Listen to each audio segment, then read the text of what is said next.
Bonjour Anouchka pour ce 23e épisode des aspects karmiques des flammes jumelles.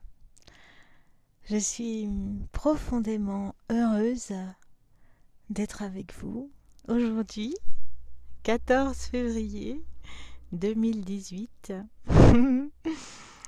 Je vous l'avais dit, ce n'est pas moi qui décide ni de la fréquence, ni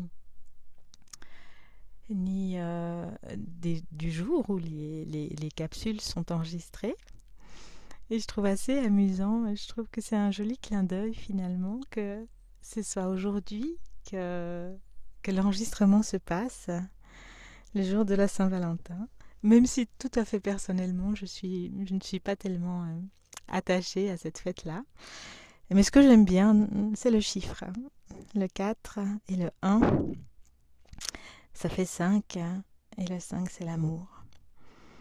Donc, je suis dans un endroit absolument magnifique. Je suis dans les Alpes italiennes. Et le ciel est bleu, bleu, bleu, bleu, bleu. Le soleil est présent. La neige est blanche, blanche, blanche, blanche, blanche. Et je suis dans une forêt de sapins, de pins, de mélèzes, de bouleaux, qui sont des arbres que j'aime profondément. Le bouleau, c'est la douceur. Le sapin, c'est la fluidité, la vibration du sapin. Et puis, tout ce qui est pin, mélèze, toutes les familles de pins, c'est la lumière. Donc, ce sont des arbres qui font un travail magnifique en relayant ces vibrations sacrées et divines. Et je me disais ce matin, en marchant, mais la matrice ne pourra jamais imiter la nature. Parce que la nature, elle est d'origine divine. Et donc, elle est tellement vivante, elle est tellement, en même temps, totalement originale, que toute cette technologie qui a été apportée par les Anunnaki, qui sont en général même des technologies de guerre, plutôt. D'ailleurs, c'est souvent au service de l'armée, au service de la guerre, au service du fait de tuer. Toutes ces technologies ne pourront jamais, jamais, jamais remplacer ni la nature, ni l'être humain dans la beauté de qui nous sommes, dans la grandeur, dans cette merveilleuse subtilité en fait, qu'est l'être humain, mais qu'est aussi la nature, que sont les arbres, qu'est la neige, que sont les montagnes. Je ne suis pas très loin du Mont Blanc, et le Mont Blanc, c'est la plus grande montagne sacrée d'Europe. C'est une montagne hautement initiatique et qui a une vibration de paix qui est absolument époustouflante. Alors, si vous avez à cœur de sortir un peu de la matrice, de modifier vos vibrations et de revenir à des vibrations plus originelles qui correspondent plus à l'origine de notre âme, ne vous privez pas d'aller à la rencontre de la nature, où qu'elle soit finalement. Ici c'est magnifique parce que c'est très peu habité, donc la nature est très puissante. Les Alpes aussi, c'est une énergie qui est vraiment très très puissante. Les Alpes, c'est un relais énergétique entre le Tibet et la cordillère des Andes. La Terre est vivante, la Terre est totalement vivante, et donc il y a des chemins qui relient les lieux sacrés de cette Terre. Alors il y a des chemins bien sûr qui passent sous la Terre, qui ce qu'on appelle les nadis de la Terre, mais il y a aussi des chemins plus aériens, et le relais qui est fait entre le Tibet, les Alpes et la Cordillère sont des chemins plus aériens. Il y a bien sûr beaucoup de pyramides dans les Alpes. Certaines se laissent voir, certaines sont plus difficiles à percevoir, il faut bien les chercher. Mais quand on a un œil avisé et qu'on regarde avec les yeux du cœur, les pyramides se montrent à nous. Donc voilà, il y a encore beaucoup de choses qui n'ont pas été révélées sur la grandeur et la beauté de notre terre, mais ça va venir progressivement. Il faut ouvrir son cœur, il faut ouvrir ses yeux. Et ça m'amuse toujours de voir qu'on va chercher parfois des informations d'ordre spirituel sur Internet. Mais ces informations, elles ne sont pas là. Elles sont vraiment à l'intérieur de nous. Et les flammes ont cette grande capacité à être reliées au divin. Et donc, elles peuvent recevoir beaucoup d'informations sans avoir besoin de technologie. Même si personnellement, j'ai évidemment aussi de la gratitude pour la technologie qui fait que je peux vous parler et être entendu de vous. Voilà, tout ça est subtil et complet. Et voilà. Donc, j'aimerais commencer aussi cette capsule en vous remerciant, bien sûr, en partageant mon émerveillement, semaine après semaine, mois après mois, à travers les consultations qui sont à chaque fois une rencontre puissante et belle avec les personnes qui me contactent. Et je suis très émue de voir comment progressivement les êtres qui font le travail retrouvent leur flamme ou retrouvent des relations plus équilibrées avec leur flamme et comment tout ça c'est en train d'avancer. C'est vraiment beau, c'est vraiment c'est très émouvant pour moi. Je suis très heureuse d'apporter ma contribution en fait dans ce chemin-là. C'est vraiment j'ai beaucoup de gratitude pour ça et j'ai beaucoup de gratitude aussi pour tous ceux qui me contactent et avec lesquels je peux faire un bout de chemin. Je trouve ça très beau. Aujourd'hui, j'aimerais aborder un sujet autour des retrouvailles, mais dans le sens de la préparation concrète vers les retrouvailles.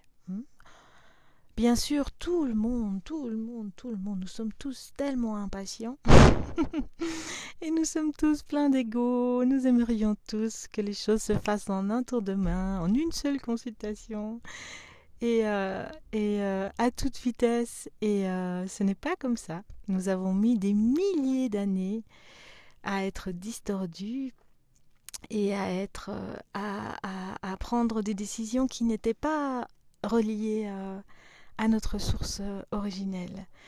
Et donc, on ne peut pas, en une demi-journée ou en une demi-année, ou même en quelques années, restaurer tout ça. C'est un travail de restauration que les flammes font sur la Terre en ce moment.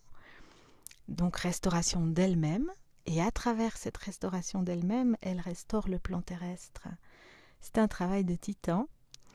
Et ce n'est pas un travail qui peut être fait ni à la va-vite, ni rapidement, parce que chaque chose doit être faite avec beaucoup de soin, beaucoup d'attention et en grande profondeur. Donc bien sûr que tout le monde voudrait retrouver sa flamme, et pour l'instant, les réflexes, les réflexes conditionnés qui nous animent, sont des réflexes qui nous portent vers des couples à l'ancienne. Et un couple de flammes, ce n'est pas du tout un couple à l'ancienne.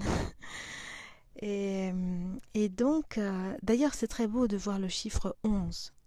C'est le chiffre des flammes. C'est 2-1. Donc, ce sont deux traits comme ça, verticaux, qui sont totalement autonomes. Et un couple de flammes, c'est ça, ce sont deux êtres qui sont totalement autonomes. Mais quand je dis autonome, c'est vraiment autonome. C'est-à-dire qu'il n'y a pas ce regard permanent sur l'autre, sur qu'est-ce qu'il est en train de faire, qu'est-ce qu'il est en train de dire, mais il ne devrait pas dire ci, mais il ne devrait pas dire ça, mais il ne devrait pas faire ci, mais il ne devrait pas faire ça. Non. Absolument, c'est très très loin de tout ça. C'est vraiment un couple dans lequel chacun est au service de sa source, au service de son cœur et suit son propre chemin en présence de l'autre ou parfois en absence de l'autre. Et c'est pour ça aussi que la séparation est longue, parce qu'il est nécessaire que chacun puisse apprendre cette autonomie déjà en l'absence de la flamme. C'est déjà difficile de rester autonome en l'absence de l'autre, donc je vous laisse imaginer comment c'est difficile de rester autonome en présence de l'autre, puisqu'en fait tous nos conditionnements nous ont conduits, dès qu'on est en présence de quelqu'un, et encore plus d'un être dont on est amoureux, tous nos conditionnements nous ont appris à nous oublier, à nous perdre, à nous couper de la source dès que nous sommes en présence de l'autre. Et c'est pour cela que souvent on a besoin de solitude pour pouvoir se relier. C'est assez rare qu'on se réunifie en présence de quelqu'un d'autre. On peut avoir cette sensation avec la flamme, bien sûr, d'être complètement unifié, mais c'est quelque chose qui doit s'enraciner à l'intérieur de nous. Et pour ça, il est nécessaire d'aller libérer tous ces conditionnements. Et ces conditionnements sont vraiment nombreux. Je crois que j'en ai déjà parlé. En fait, je ne réécoute pas tout constamment ce que j'ai enregistré, donc je ne sais parfois plus ce que j'ai enregistré, mais je pense que j'ai déjà expliqué qu'on a beaucoup de conditionnements.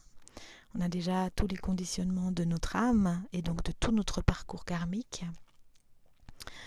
Et ces conditionnements-là font comme une pelote bien emmêlée qu'il s'agit de défaire doucement, en grande douceur, pour aller remettre de la justesse dans ce parcours karmique dans lequel on a souvent pris des décisions qui n'étaient pas du tout alignées à notre source. Ensuite, on a évidemment, par le système hormonal, tous les conditionnements des émotions de la mère pendant la grossesse, puisqu'en fait, le bébé est relié par le sang à sa maman, par son cordon ombilical et par le placenta. Et donc la mère, tout ce qu'elle ressent, eh bien, ça produit des hormones qui arrivent directement dans le sang de la mère, puis directement dans le sang du bébé.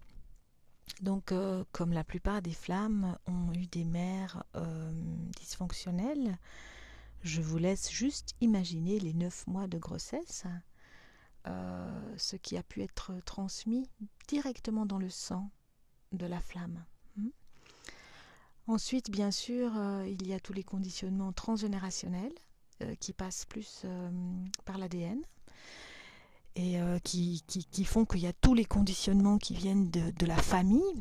Et là aussi, on sait que les flammes se sont incarnées dans des familles qui étaient souvent en grande souffrance et souvent dans une certaine noirceur. Propre en fait à l'état de la planète, qui voilà, au niveau des êtres humains n'a pas encore une très grande évolution. Et donc voilà, ça c'est encore d'autres conditionnements. Et puis après, chaque flamme arrive dans une époque, dans une région, dans un village, dans une ville, avec tous les conditionnements de l'époque. Donc tout ça pour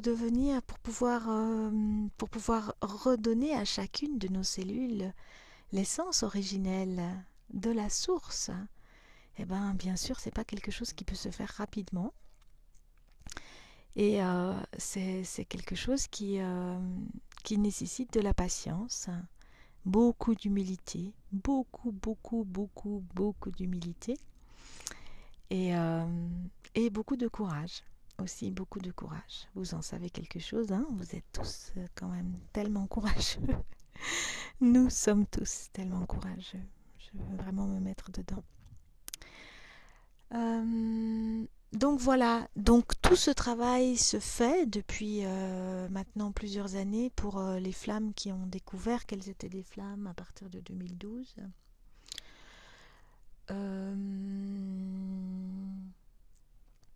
Mais il s'agit de mettre en pratique les enseignements qui sont reçus, et il s'agit bien sûr de mettre en action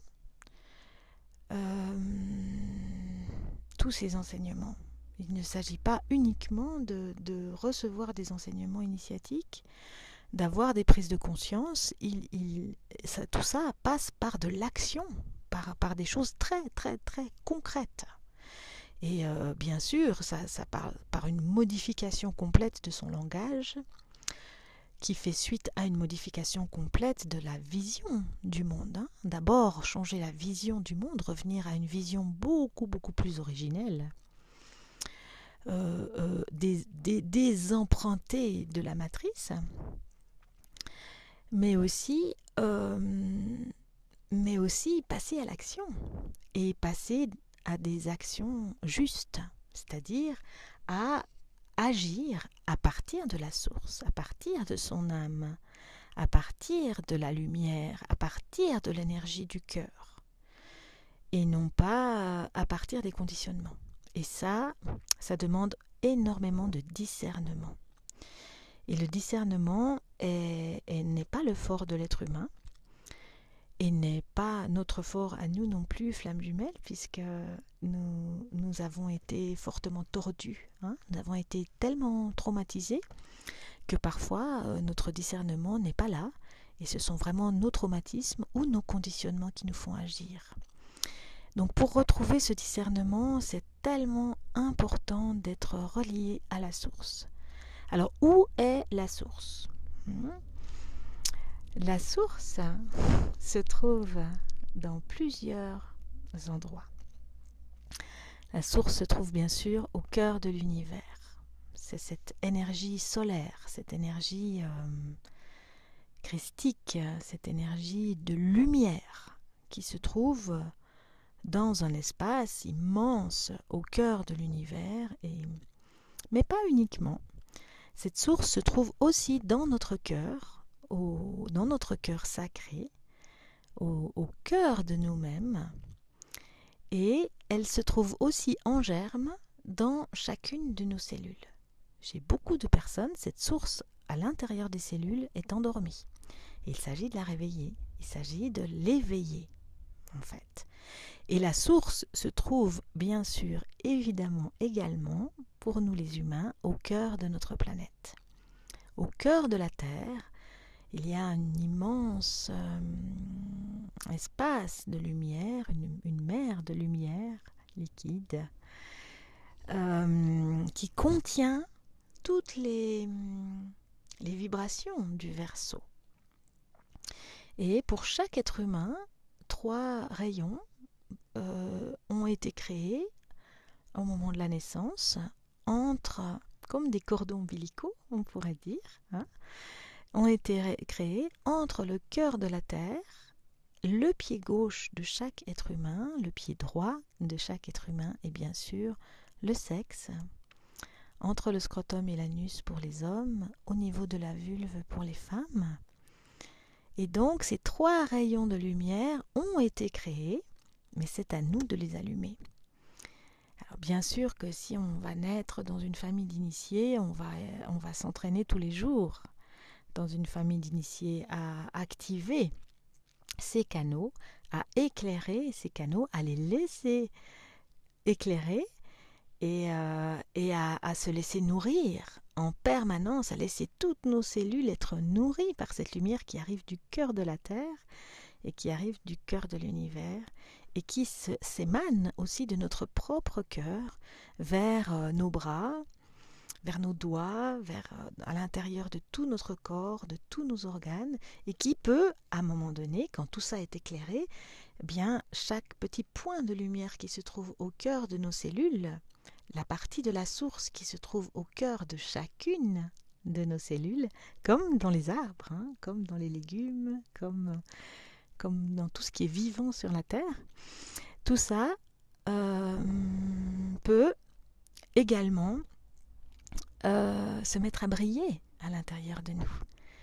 Alors, quand on rencontre quelqu'un comme ça qui est éclairé, on le dit, c'est un être éclairé. Ben oui, hein, parce qu'en fait cette personne laisse cette lumière à l'intérieur d'elle être vivante, être lumineuse et l'inspirer et nourrir ce qu'on appelle l'intelligence divine, c'est-à-dire une capacité intelligente de prendre ce qu'on appelle des décisions qu'on appelle des décisions éclairées, n'est-ce pas?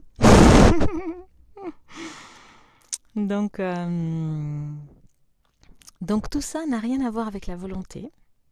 Au contraire, la volonté bloque tout ça puisque la volonté agit sur le système sympathique et que tout ça fonctionne sur le système parasympathique, c'est-à-dire le système qui active la digestion, qui active tout ce qui n'est pas volontaire dans le corps. Donc tout ça n'a rien à voir avec la volonté. Il ne s'agit pas de vouloir être éclairé, il s'agit de laisser la lumière nous éclairer. Mais pour ça, il faut consacrer un petit peu de temps et un peu de pratique. Déjà à allumer le système. Et puis aussi, quand on a une décision à prendre, à ne pas la prendre avec son mental, mais laisser le mental être éclairé par l'intelligence divine. Et laisser vraiment la décision descendre, monter, surgir de nous, de l'intérieur de nous. Notre trésor est à l'intérieur de nous, notre trésor n'est pas à l'extérieur. Et bien sûr, les flammes sont des êtres qui ont cette capacité à s'éclairer. Ils ont un peu plus de vie antérieure que les autres, un peu plus d'expérience. À terme, je pense que tous les humains deviendront vraiment des flammes. Que c'est en germe chez chaque être humain. Ça, c'est quelque chose qui est en germe chez chaque être humain. Mais là maintenant il y a quelques éclaireurs, quelques piliers de lumière. Et donc ce n'est pas une sinécure d'être une flamme. Moi je dis souvent voilà, pas de bol. Parce que bien sûr que c'est quelque chose qui est beau, mais c'est d'une immense exigence. Ce sont des vies qui sont très difficiles, qui sont très exigeantes. Et qui peuvent parfois nous conduire vers du découragement. Alors bien sûr, le découragement, c'est exactement ce que la matrice et ce qui gère la matrice, toutes les énergies de l'ombre souhaitent, puisqu'ils se nourrissent de notre découragement. Hein. Donc ils se nourrissent de la peur, ils se nourrissent de toutes les émotions qui sont coupées de la source. En fait, la peur, la colère, la rage, la haine, le découragement. Et donc, effectivement, il souhaite que les flammes soient découragées parce que quand une flamme est découragée, elle produit beaucoup plus de nourriture qu'une autre personne. Donc, c'est là aussi qu'il s'agit d'avoir beaucoup de discernement. C'est pas toujours facile. C'est vraiment quelque chose qui n'est pas toujours facile. Parfois, on passe par des moments de découragement. Et c'est très important de rester bien en contact les uns avec les autres et de s'entraider dans un sens positif, c'est-à-dire dans un sens qui éclaire. Non pas un sens qui décourage encore plus, mais de se transmettre des énergies qui éclairent et qui nous font voir quand nous prenons le mauvais chemin. C'est-à-dire un chemin dans lequel nous perdons la confiance dans notre flamme, dans notre jumeau, dans laquelle nous perdons la confiance en nous ou la confiance dans le divin, dans la source, qui ne nous abandonne jamais. Jamais, jamais, jamais, jamais. C'est nous qui lâchons, mais la source, elle est toujours là. C'est vraiment comme une source d'eau fraîche. Nous pouvons aller y boire ou pas. Ceci, c'est notre libre arbitre. Alors, je voulais donc il s'agit maintenant de commencer vraiment à mettre en place les préparatifs nécessaires aux retrouvailles. Les retrouvailles ne peuvent pas se faire sans que tout soit prêt. Et ces préparatifs passent évidemment par une vie différente, une façon différente de vivre. C'est pas tellement la vie qui est différente, c'est plutôt la façon de vivre qui est différente, parce que ça aussi c'est quelque chose que je dis souvent. Il ne s'agit plus du tout de quitter la matrice dans le sens d'aller méditer sur la montagne, même si ça fait du bien de temps en temps de prendre des vacances et d'aller dans les Alpes. Tout le travail des flammes se fait à l'intérieur de la matrice, puisque les flammes sont là pour éclairer la matrice. Donc nous ne sommes plus des hindous qui montons sur les montagnes et qui nous éloignons du monde. Nous sommes là pour vivre dans le monde, avec les autres, dans les endroits les plus sombres, pour aller les éclairer. Donc cette nouvelle vie, cette nouvelle façon de vivre, c'est une façon qui emprunte des chemins différents dans un espace connu. Et cette façon de vivre, elle passe aussi par des préparatifs extrêmement concrets. Alors, j'en ai déjà parlé plusieurs fois, mais il est nécessaire d'y revenir. Il y a encore beaucoup de runners qui sont en couple avec un être qui n'est pas leur flamme. Et c'est une question qui est très très très délicate et qui est très difficile à résoudre, parce que ces couples sont souvent des couples d'âmes sœurs. Et quand je dis âmes sœurs, je dis bien d'êtres qui ont été souvent des frères et sœurs, ou des pères et fils, ou des mères et fils, ou des mères et filles, ou des pères et filles. C'est-à-dire qu'ils ont souvent, dans le passé, été dans une fratrie. Et c'est ce qui fait qu'ils sont dans un sentiment de confort certain avec cette personne avec laquelle ils vivent. Moi, j'appelle ça la mère juive, parce que j'ai beaucoup de situations en consultation où nous tombons sur des vies dans laquelle l'un, par exemple le runner, était la mère juive. Beaucoup d'histoires qui se passent durant la Deuxième Guerre mondiale. Donc un est la mère juive et le conjoint actuel est le fils, ou le runner est le fils et le conjoint actuel est la mère juive. Ou alors le conjoint était le frère ou la sœur du runner.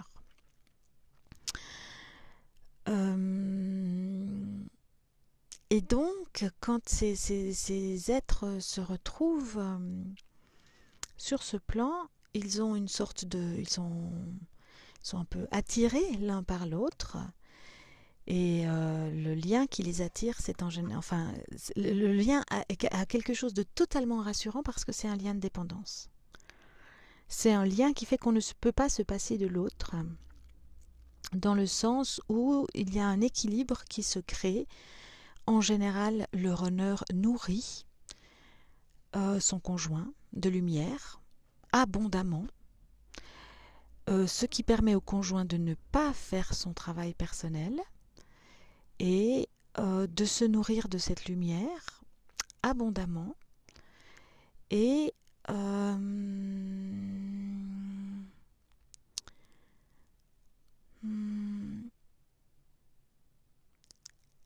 et en fait, le runner laisse le conjoint le nourrir parce qu'il n'a pas confiance en sa propre lumière.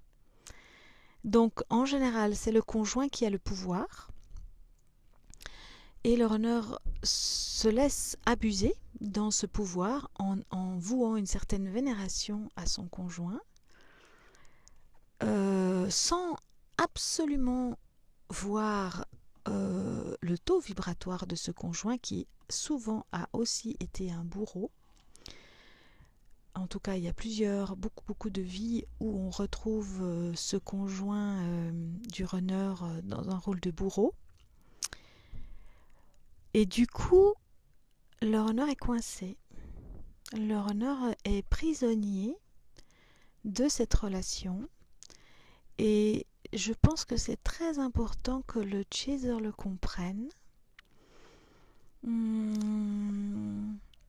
Le chaser souvent se sent libre parce qu'il s'est déjà défait dans le passé d'une relation toxique. Et alors il se dit, mais moi j'ai pu me défaire, pourquoi est-ce que lui n'arrive pas à s'en défaire? Parce que c'est beaucoup plus compliqué. C'est beaucoup plus compliqué et le système de dépendance est extrêmement profond. Il joue sur des contrats qui ont été signés entre les deux personnes. Souvent, bien sûr, il y a des questions aussi financières. En général, le runner n'a pas d'argent et c'est l'autre qui le finance.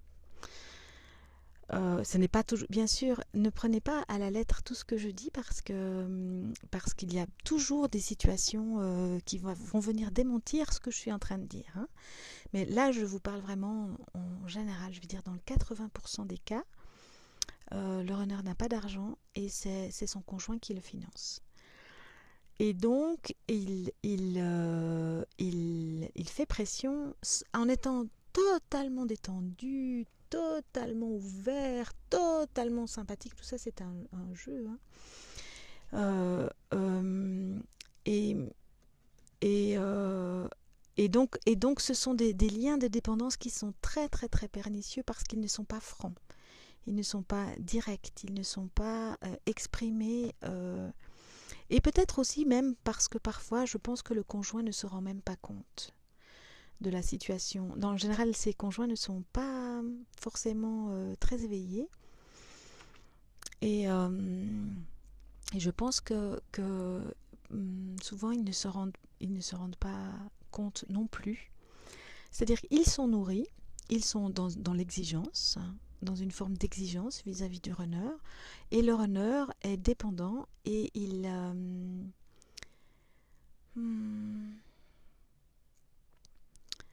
est prisonnier. On ne peut pas dire ça vraiment autrement. Il est vraiment prisonnier de la relation.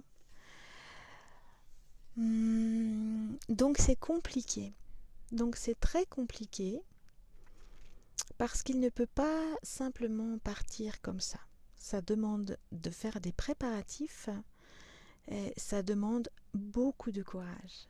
Alors j'ai en mémoire un runner qui a fait ce travail et c'est assez magnifique hein, quand le runner trouve le courage à l'intérieur de lui d'aller voir honnêtement sa relation et de la regarder avec beaucoup de discernement justement. C'est assez magnifique ce qui se passe parce que la séparation se fait dans l'amour. La séparation peut se faire avec du respect, avec de la vérité et en rendant à César ce qui est à César. En général, le conjoint ne va pas supporter l'idée de la séparation, il va faire beaucoup de chantage affectif, soit en disant « avec tout ce que j'ai fait pour toi, quand même, tu exagères de vouloir partir », soit un chantage affectif aux enfants, soit un chantage affectif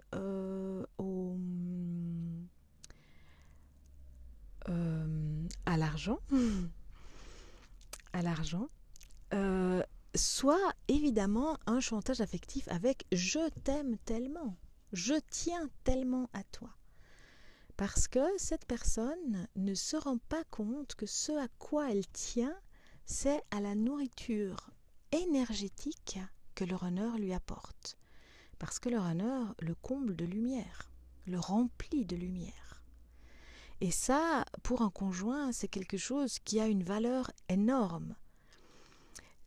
Ces conjoints peuvent être des êtres tout à fait charmants et tout à fait délicieux. Hein. Je ne suis absolument pas en train d'émettre la moindre critique. Je suis juste en train de montrer quel est le mécanisme. J'ai moi-même eu à me séparer d'un conjoint comme celui-là, il y a longtemps, Et bien sûr que pour lui, ça a été terrible que je souhaite partir parce que j'étais la femme de sa vie. Évidemment, je le nourrissais tellement.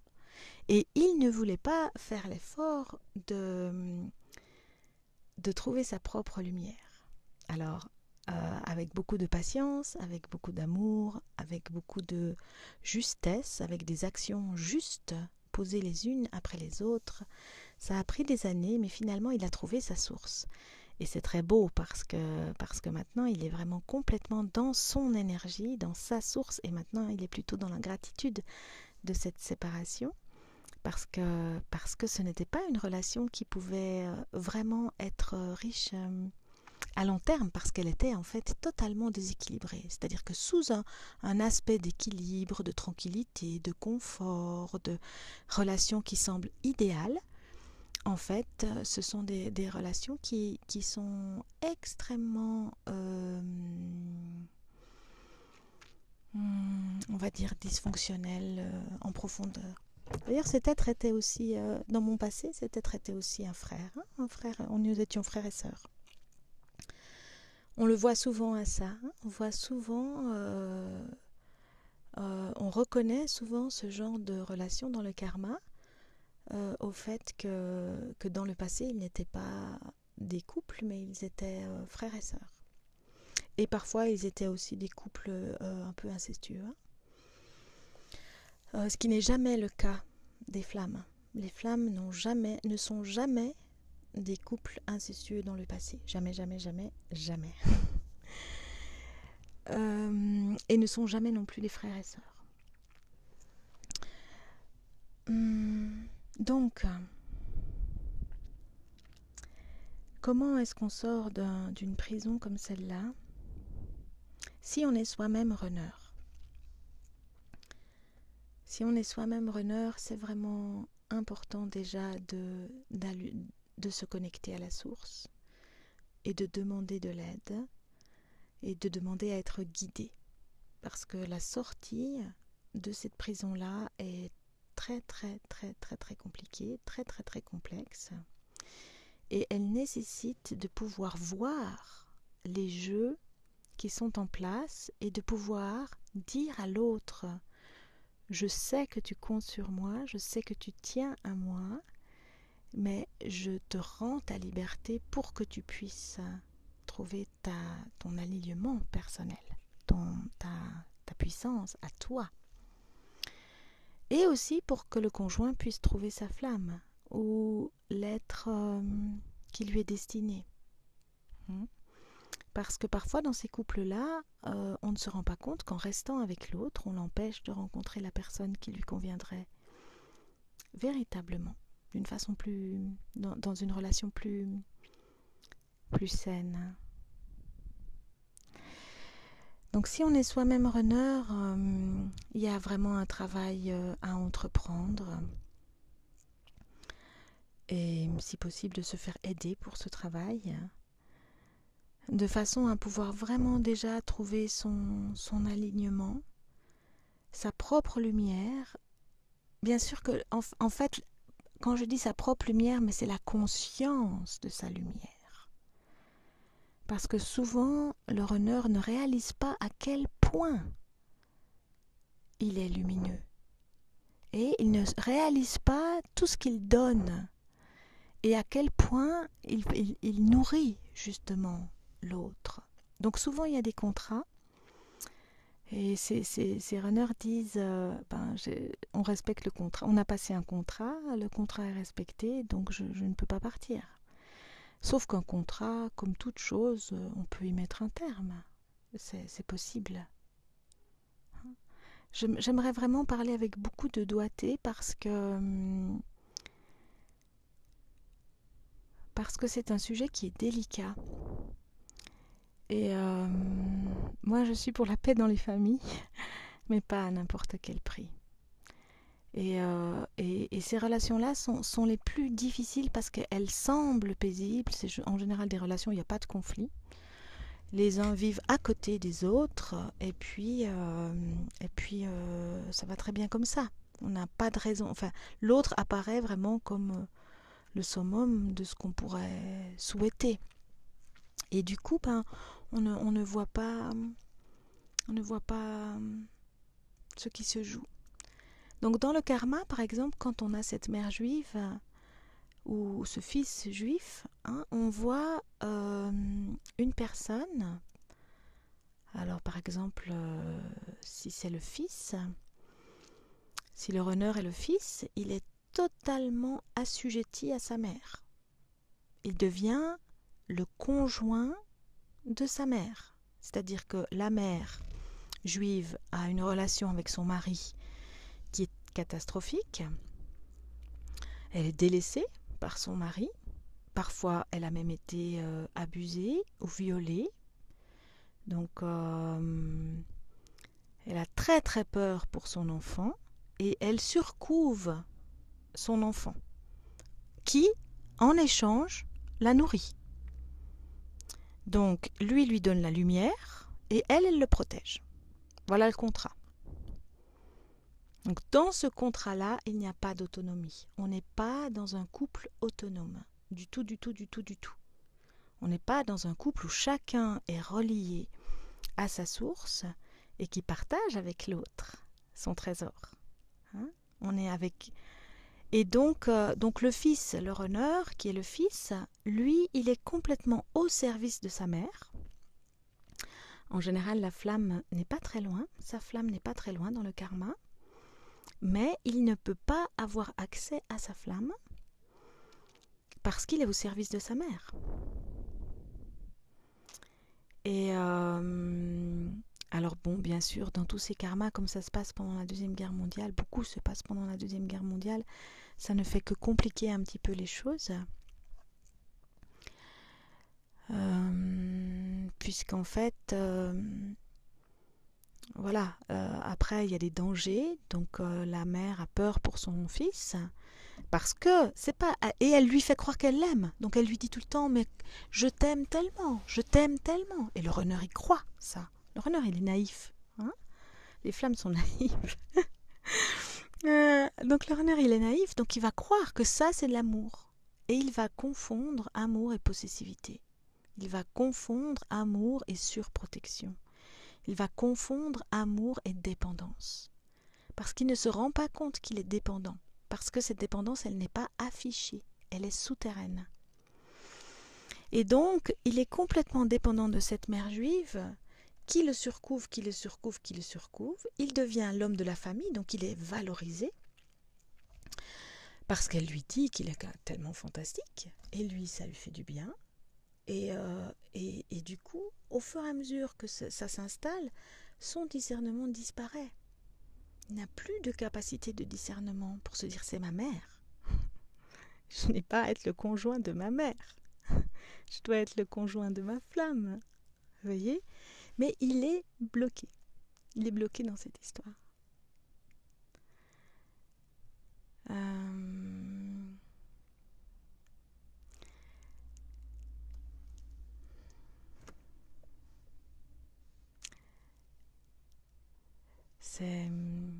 Ce sont des histoires qui sont bien compliquées et qui se rejouent aujourd'hui. Alors aujourd'hui, c'est encore plus compliqué parce que du coup, l'autre n'est pas la mère ou n'est pas le père. On a des histoires un peu similaires de karma. En consultation, par exemple, j'ai des histoires un peu similaires qui se passent en Russie. J'en ai plusieurs, des histoires qui se passent en Russie, où là, c'est le père et la fille. Quand le runner est une femme, en général, c'est avec le père. Il y a un problème plus avec le père. Donc, le conjoint actuel était le père dans le passé, et pareil, un père soit qui n'a pas de femme, soit qui a une femme qui le délaisse, et sa fille devient une sorte de conjointe, c'est-à-dire il se met à vivre à travers sa fille, et il se nourrit toujours, systématiquement de l'énergie de sa fille, et systématiquement il ne veut pas faire ce travail de se relier et de trouver sa propre source, parce que ça demande un effort. Et c'est beaucoup plus facile de se laisser nourrir par l'autre que de produire cet effort, que de commencer à travailler sur soi, que de regarder des aspects de soi qui ne sont pas géniaux et qu'on n'aime pas trop regarder. On n'aime pas trop aller regarder notre ombre, les aspects de nous qui ont été inadéquats. Pourtant, on a tous des incarnations dans lesquelles on a été très inadéquats. Et on a tous dans cette vie des moments où on est tellement inadéquat. Mieux vaut le voir, mieux vaut le savoir, mieux vaut l'assumer et mieux vaut prendre sa responsabilité. Donc on reproche en fait à ces êtres de ne pas prendre leur responsabilité, mais c'est très difficile pour eux de la prendre parce que tout ça est bien mélangé et bien... Donc la réunion ne pourra pas se faire si les êtres restent avec leur conjoint. Si les runners restent avec leur conjoint, la réunion ne pourra pas se faire. Ce n'est pas possible. Imagine la pureté des flammes. Elles ne peuvent pas être dans une relation qui est une relation comme une maîtresse ou d'amant. Enfin, je veux dire, une triangulaire. C'est pas possible. Donc, les runners qui sont éveillés, si vous êtes encore avec un conjoint, parce qu'il y a des runners qui ne sont pas dans cette situation, mais il y a les runners qui est éveillé, si vous êtes encore avec un conjoint, c'est la priorité. La priorité, c'est pas de vouloir vous réunir avec votre flamme, et quand vous aurez la sécurité d'être réuni avec votre flamme, vous allez vous occuper de votre conjoint. Non. Ça fonctionne pas comme ça. Si vous êtes un runner et que vous êtes encore avec un conjoint, il faut aller regarder cette relation de conjoint. Vraiment, de très près, et regarder comment elle s'est construite, quels sont les mécanismes, et comment l'autre, quand il vient vous dire qu'il vous aime tellement, de quoi est-ce qu'il est en train de parler. Et quand l'autre, il vous finance tout, et qu'il vous dit c'est pas grave, de toute façon je t'aime tellement, à quel point il vous empêche de devenir autonome. Parce que bien sûr, deux flammes, je le redis, ce sont deux êtres autonomes. Donc ce sont aussi deux êtres qui sont totalement autonomes financièrement. Chacun a sa bourse pleine. Et une fois c'est un qui paye, une fois c'est l'autre qui paye. Mais chacun a sa bourse pleine. Ce n'est pas un qui va prendre sous sa coupe l'autre. Et donc ce travail d'autonomisation, il est prioritaire sur les retrouvailles. Maintenant, si vous êtes le chaser, même si maintenant vous êtes dans un switch, on ne parle pas du switch là, on parle vraiment du profil de base. Parce que c'est déjà suffisamment compliqué comme ça. Beaucoup de chasers aujourd'hui se comportent comme des runners. Et beaucoup de runners un peu comme des chasers. Mais ça, c'est très bien, tant mieux. Ça veut dire qu'en fait, c'est un dysfonctionnement. Être chaser ou être runner, c'est un dysfonctionnement. Ce n'est pas votre identité profonde. Votre identité profonde, c'est d'être une flamme unifiée. Donc, c'est d'être ni un chaser, ni un runner. C'est d'être dans les comportements nouveaux. C'est d'être capable de dire son amour sans envahir l'autre. C'est donc tout ça.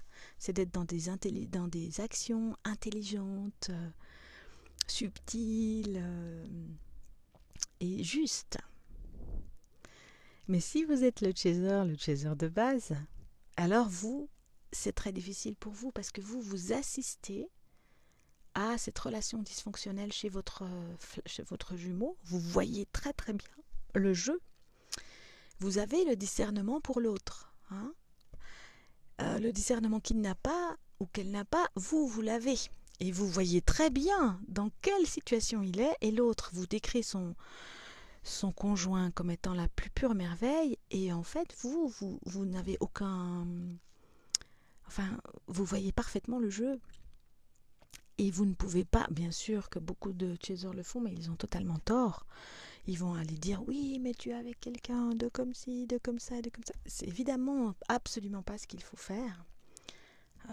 Parce que ça ne donne pas de... Votre discernement ne va pas en donner à l'autre. Donc c'est une posture qui est très difficile, qui demande énormément d'humilité, parce qu'on ne peut pas aller dire à l'autre ce qu'il devrait faire. Et la deuxième chose qui est très compliquée, c'est qu'on ne peut pas non plus reprocher à l'autre d'être dans cette situation. Et dire « Oh, mais il pourrait quand même s'en sortir, mais il pourrait quand même, mais il pourrait quand même, mais il pourrait quand même. » Il faut voir qu'il y a dans le karma, entre vous deux, il y a dans le karma des choses qui ont aussi amené votre flamme à être dans cette situation. Et bien sûr qu'une action est possible de votre part, mais cette action n'est pas une action qui se fait sur l'autre. Cette action est une action qui se fait sur vous, parce que autant il est nécessaire que le runner se prépare aux retrouvailles en posant des actions très concrètes, en cherchant un appartement, en déménageant, en réfléchissant pour les enfants, comment faire avec amour, tout ça. Peut-être en cherchant un autre travail, peut-être en se mettant à travailler aussi. Il y a beaucoup de runners qui n'ont pas d'activité professionnelle et qui pensent qu'en fait, ils ne pourront jamais gagner leur vie. Tellement l'autre leur a fait aussi penser ça, que tellement l'autre leur a tellement fait penser qu'il était indispensable ou qu'elle était indispensable. Donc il y a des choses très très concrètes à faire. Entamer une procédure de divorce, donner la priorité à l'amour de la flamme. Et quand l'espace sera là, la flamme pourra venir. Mais il faut d'abord créer l'espace. Il ne faut pas d'abord s'unir à la flamme, parce que cette union-là serait une union de nouveau dysfonctionnelle qui se construirait de nouveau sur des conditionnements. Il faut d'abord s'autonomiser, être totalement autonome, et après, on peut partager cette autonomie avec un conjoint qui est aussi autonome. Donc si votre runner est encore prisonnier, ça veut dire que vous êtes aussi encore prisonnier de quelque chose à l'intérieur de vous.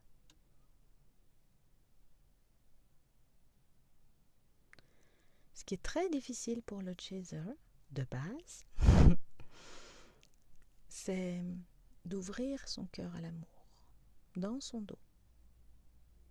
Se sentir digne d'être aimé de son jumeau, de se sentir la priorité de son jumeau.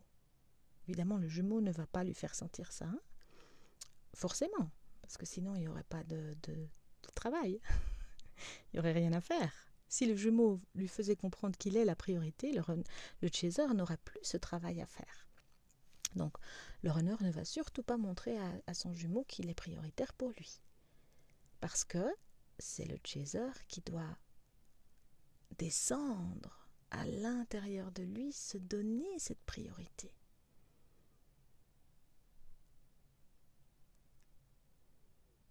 Et s'ouvrir à recevoir l'amour. S'ouvrir à recevoir l'amour. Pour que le runner puisse offrir cet amour à sa flamme. À sa flamme. Et pour ça, il faut que la flamme, elle ouvre cette porte.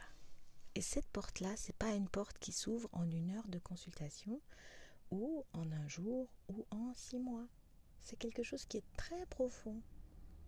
Bien sûr que tout ça, ça aide énormément. Mais ce sont des conditionnements à défaire. Le nœud, ce nœud karmique, il est comme une pelote. Il est fait de beaucoup de fils. Et une fois qu'on a pu défaire un fil, on est là, yes. Mais voilà, il y a le reste de la pelote à défaire. Je l'ai dit avant, ça fait longtemps, on a mis des milliers d'années à pourrir notre système, à le dysfonctionnaliser, à suivre des schémas qui sont totalement coupés de la source. Donc tout ça, ça demande de la nouveauté, ça demande de revisiter les choses, de les refaire différemment, de faire les choses différemment, totalement différemment, et en général, d'une façon dont on n'a aucune idée. Comment, que ce soit pour le runner avec sa séparation, comment je vais faire cette séparation, comment je vais mettre en action cette séparation avec un conjoint qui n'est pas ajusté. Ce n'est pas que c'est une mauvaise personne, c'est juste que la signature énergétique du conjoint n'est pas la même que la signature énergétique du runner. Le runner doit retrouver son jumeau qui a la même signature énergétique. Et pour ça, il doit mettre en action un certain nombre de choses. Il ne peut pas juste attendre que ça se passe. Il peut attendre plusieurs vies. De toute façon, on a le temps. L'univers a le temps. L'univers n'est pas... Je veux dire, l'univers va mettre la pression un peu, mais c'est nous qui décidons. Nous avons notre libre arbitre. Donc nous pouvons encore attendre plusieurs vies. Attendre. Mais ce n'est pas comme ça que la réunion pourra se faire.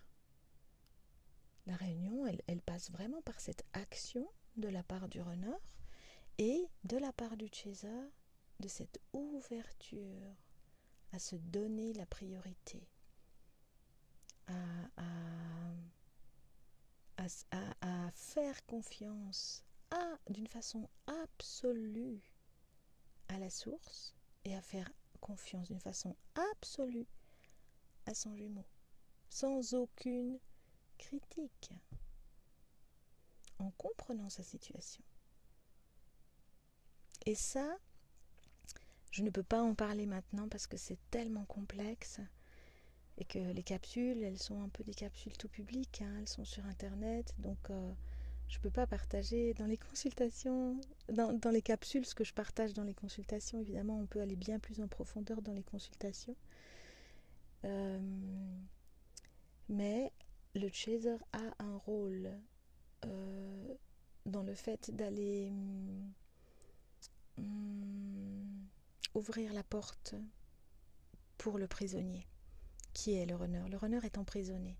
Il est emprisonné dans un système. Et donc, il a tout son travail de son côté à faire. Et le chaser a aussi un rôle à jouer pour ouvrir la porte de la prison. Mais c'est quelque chose de tellement subtil et de tellement complexe que je ne peux pas l'expliquer comme ça dans une capsule audio. Donc voilà pour aujourd'hui.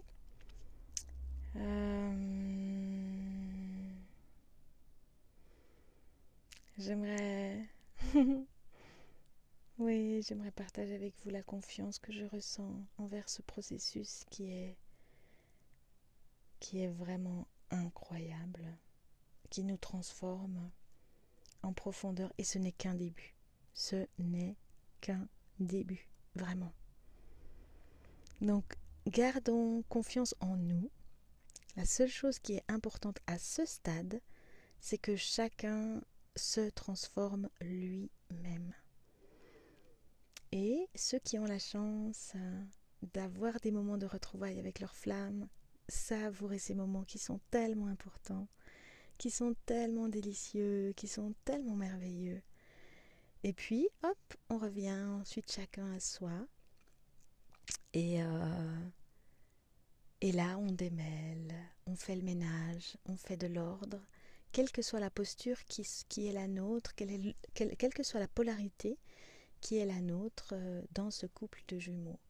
Parce que cette idée que j'ai entendue plus d'une fois, que un serait prêt et pas l'autre, c'est un pur mensonge. Mais un pur mensonge qui vient juste de l'ego, qui vient juste dire « Ah oui, moi je suis prête, mais lui, il est tellement pas ci, tellement pas ça. » Pas du tout. Ce sont des relations, je l'ai dit, je le redis, où on est totalement autonome, mais ce sont aussi des relations totalement égalitaires.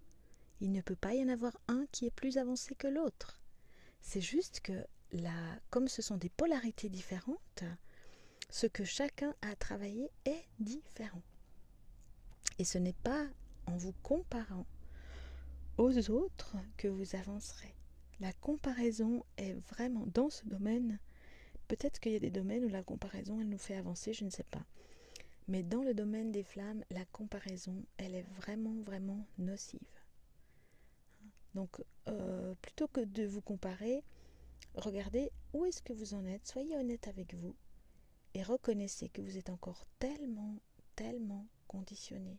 Alors défaites-vous concrètement de ces conditionnements et réorganisez vos vies pour faire de la place à l'amour, pour que ce soit l'amour qui ait la place dans votre vie. dans tout ce que vous faites, dans tout ce que vous faites, dans tout ce que nous faisons. Parce que je ne suis pas là pour donner des leçons à qui que ce soit. Je suis moi-même dans ce processus et je suis moi-même aussi parfois découragée par l'ampleur du travail. Mais ce n'est pas le bon chemin d'être découragée, vraiment. Ça suffit. Nous avons donné suffisamment d'énergie à l'ombre. Nous avons passé des vies et des vies à donner de l'énergie à l'ombre. Et dans cette vie aussi, nous avons donné beaucoup d'énergie à l'ombre. Maintenant, cette énergie, elle est pour nous. C'est notre trésor. Chaque flamme a ce trésor-là, ce trésor solaire. Donc il s'agit plutôt de le garder en soi et de le rayonner, ce qui est autre chose que de le donner, de le partager à tout le monde. Voilà, je vais peut-être me terminer avec ça. Garder ce trésor en nous et le rayonner. Vraiment, garder ce trésor en nous, s'en nourrir et le rayonner. Je vous souhaite vraiment le meilleur. Vraiment, vraiment, vraiment le meilleur. Et je vous dis à bientôt. À bientôt mes très chers.